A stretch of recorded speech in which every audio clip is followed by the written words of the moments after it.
napag-usapan natin ang patungkol sa pagtalo nitong si Zision sa 4 na Evil Dragon Spawn in an instant at ang patuloy na pag-underestimate sa kanya nitong si Vega. Pero bago natin simulan itong video na ito ay i-roll muna natin ang intro. Hello everyone and welcome to my channel, ang inyong source ng Tagalog na Tansura Contents. Sa channel na ito ay pinag-uusapan natin ang mga nangyayari sa may Tansura universe. So without further ado, let's get into the video.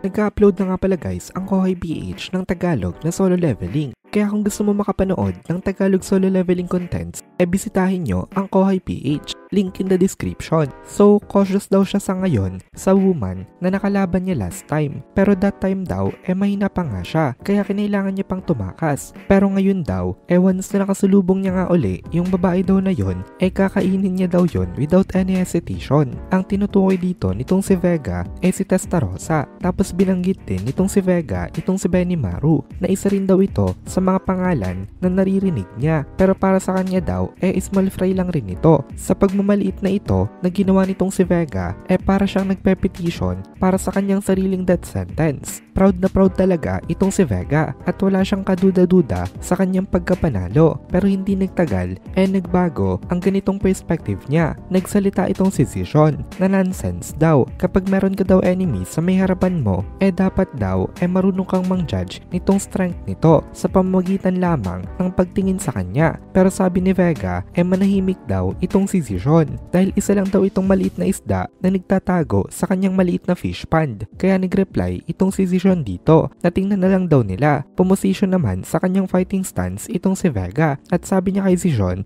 sige daw, ipapakita niya daw dito kung gaano kalaki ang strength difference nilang dalawa. Tatapusin niya daw agad itong boring fight na ito para ipakita kay Zision kung gaano siya kalakas. Sabi naman itong si Zision, good luck daw. Pero hindi pa tumigil sa pagsasalita itong si Vega at patuloy niya pang nilalait itong si Zision. Sabi nitong si Vega, nakakaawa daw itong kalaban niya na ito kasi akala pa rin daw nito ngayon hindi siya pwedeng mamatay dahil nasa labyrinth nga sila. Well, nagkakamali daw ito kasi ngayon daw siya na ang in control sa may labyrinth nila. Pero in reality, itong si Vega ang nakakaawa kasi ngayon tapos na ang isolation nitong si Ramirez at pwede na siyang tapusin nitong si Zision anytime niyang gustuhin. Pero for some reason hindi pa rin gumagalaw itong si Zision. Kaya nagsalita uli itong si Vega na totoo daw ang sinasabi niya. Akala daw ba nitong si Zision kaya pa nilang mag-resurrect once na sila ay namatay. Kaya ang lakas daw ng loob nito na i-challenge siya ngayon kahit na alam daw nitong si Zision na far superior siya kung ikukumpara sa kanya. Literally, isa lang daw insekto itong si Zision.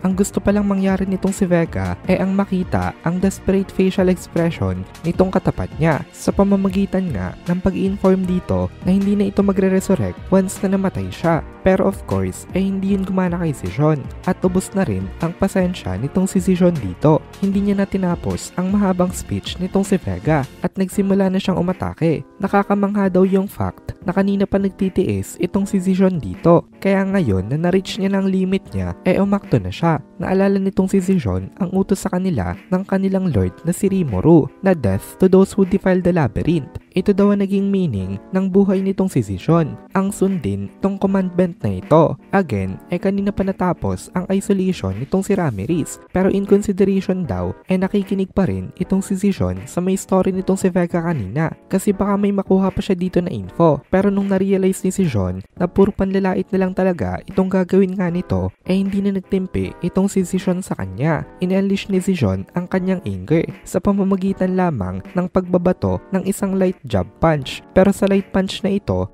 tumalbog ng sobrang layo itong si Vega. Nagulat itong si Vega habang kapit-kapit ang dumudugong ilong niya. Na-realize nitong si Vega na buhay pa pala siya kahit na sobrang lakas ng na-take niya na damage. At naalala ni Vega na in control na nga pala siya sa may labyrinth na ito kaya hindi na siya mamamatay dito. Pero ang problema hindi naman nagbago ang strength niya. Kung ano siya kanina, ganun pa rin siya ngayon.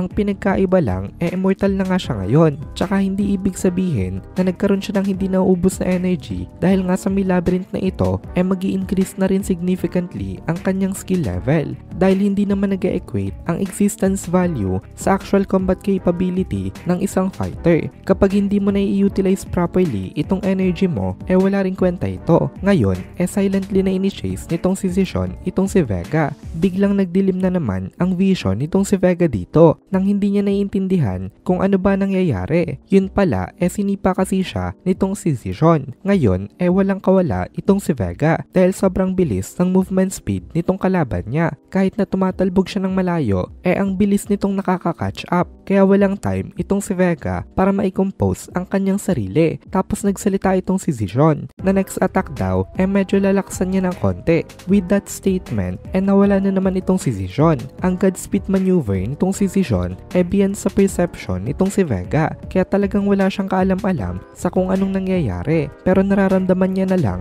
ang sakit ng bawat ibinabato nitong atake. Kahit gaano pa kalakas na magic perception ang ini-apply nitong si Vega ngayon at kahit gaano pa kabilis na tot acceleration hindi niya ma-capture ang movement nitong si Zishan. Kasi hindi lang naman mabilis basta-basta itong si Zishan. Ang kanyang movements halo-halo. Meron itong pure speed, mixture of reality, illusion, and falsity. Kaya imposible para kay Vega na makasabay sa kanya. Nakamit ito nitong si Zishan sa kanyang actual combat experience sa may loob nitong labyrinth. Isa ito sa mga patunay na itong si Zishan talaga ang strongest guardian dito. At dito na muna natin tatapusin itong video na ito. Kung nagugustuhan mo itong mga videos natin, ay please consider joining the membership para mapanood mo na agad ang mga kasunod na part dahil palaging advance ang ating mga members. Also, ay please consider leaving a like at mag-comment ka na din para ma-boost naman tayo ng algorithm.